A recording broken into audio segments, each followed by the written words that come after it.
This morning, we're keeping a close eye on those wildfires burning in Los Angeles County. Officials have now estimated some 10,000 buildings have burned in a series of wildfires, and some 200,000 have been evacuated. A new fire in the West Hills area flared up overnight just as crews squashed one of those 5 fires burning really near the Hollywood sign. 10 people are now confirmed killed, one of them an 83-year-old man who stayed behind. His daughter found him in a burned-out home. Said he'll be fine. I'll be here when you guys come back. And he said his house would be here. His house is here and he was here too. He was in his bed when I found him. Adding to tensions yesterday, a glitch was sent out giving an accidental evacuation order to millions in Los Angeles. Emergency officials had to quickly send out another alert to clarify that it was only meant for residents near the new Kenneth fire in West Hills. And a look live to Los Angeles now. Aerial pictures really putting it into perspective with daylight. Wow, a lot of smoke still in the area.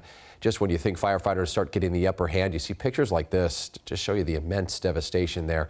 Winds also on the way early next week. Again, could complicate the firefight even more. Dry conditions are not improving. And again, those winds really fierce expected at the beginning of next week. Local firefighters and Red Cross volunteers rushed to LA to try to help the tens of thousands impacted. We have a King 5 crew along with them. King 5's Bridget Chavez live at the Incident Command Center for the Palisades fire right now, the largest fire in that area. Bridget, good morning. You and your photographer Joseph Huerta just showing up there to SoCal. What's your first impression of what you're seeing there? Yeah, Jake, good morning. When you come here, it's very surreal. There's ash still falling from the sky here, as you mentioned.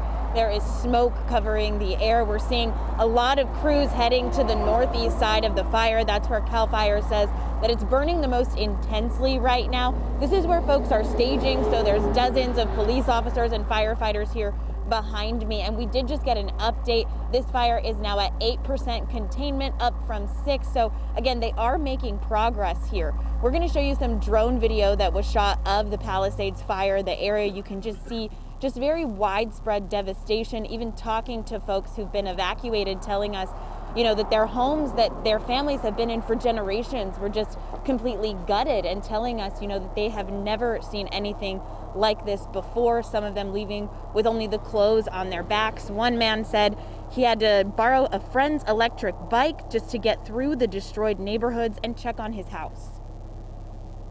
I just drove by my house just to get some closure, and yeah, it's rubble. There's nothing there. My daughter, who was born there, and she's 23 now, and said, "Dad, get something, just pick up something." And there's literally nothing.